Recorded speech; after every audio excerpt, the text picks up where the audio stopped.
আইটিউব India চ্যানেলে সবাইকে স্বাগত। West Bengal State University BA program 5th semester education psychology of learning এর সাজেশন দিচ্ছি।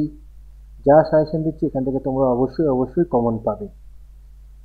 প্রথম ইউনিট থেকে প্রথম কোশ্চেন হচ্ছে বুদ্ধির সংজ্ঞা দাও, বুদ্ধি সংক্রান্ত গিলফোর্ডের তত্ত্বটি লেখো। দ্বিতীয় প্রশ্ন বুদ্ধির ধারণা দাও, গার্ডেনারের বহুমুখী বুদ্ধির তত্ত্বটি আলোচনা করো। এই কোশ্চেনটাই অন্যভাবে আসতে পারে, বুদ্ধির সংজ্ঞা দাও, গার্ডেনারের বহুমুখী বুদ্ধি তত্ত্বটি আলোচনা করো। 5 নম্বরের জন্য পড়বে বুদ্ধির পরিধি সম্পর্কে লেখো। বাচনিক অভিক্ষা ও অবাচনিক অভিক্ষার উদাহরণ সহ সংজ্ঞা লেখো। বুদ্ধির অভিক্ষাগুলি শ্রেণীবিভাগ করো। দ্বিতীয় ইউনিট থেকে 15 নম্বরের জন্য পড়বে শিখন কাকে বলে, শিখনের প্রভাবকারী উপাদানগুলি আলোচনা করো। প্রেষণার সংজ্ঞা দাও, প্রেষণার তত্ত্বগুলি আলোচনা করো। স্মরণক্রিয়ার বিভিন্ন প্রক্রিয়াগুলি উদাহরণসহ আলোচনা করো, কিভাবে স্মৃতি বাড়ানো যায়।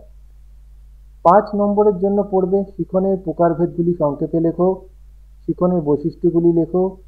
স্মৃতির উপাদানগুলি সংক্ষেপে লেখো। বিস্মৃতির কারণগুলি কি কি, উদাহরণ সহযোগে মনোযোগের বস্তুগত নির্ধারকগুলি আলোচনা করো। তৃতীয় ইউনিটের জন্য 15 নম্বরের জন্য পড়বে শিখনের বৈশিষ্ট্যগুলি লেখো। শিখন সম্পর্কিত গেস্টাল্টের তত্ত্বটি আলোচনা করো, অথবা শিখনের গেস্টাল্ট তত্ত্বটি ব্যাখ্যা করো, শিক্ষাক্ষেত্রের প্রভাব আলোচনা করো। 5 নম্বরের জন্য পড়বে শিখন সম্পর্কিত স্কিনারের তত্ত্বের মূলনীতি লেখো। থর্নডাইক উল্লেখিত শিখনের মুখ্য সূত্রগুলি বর্ণনা করো। প্রাচীন অনুবর্তন ও সক্রিয় অনুবর্তনের মধ্যে পার্থক্য কি?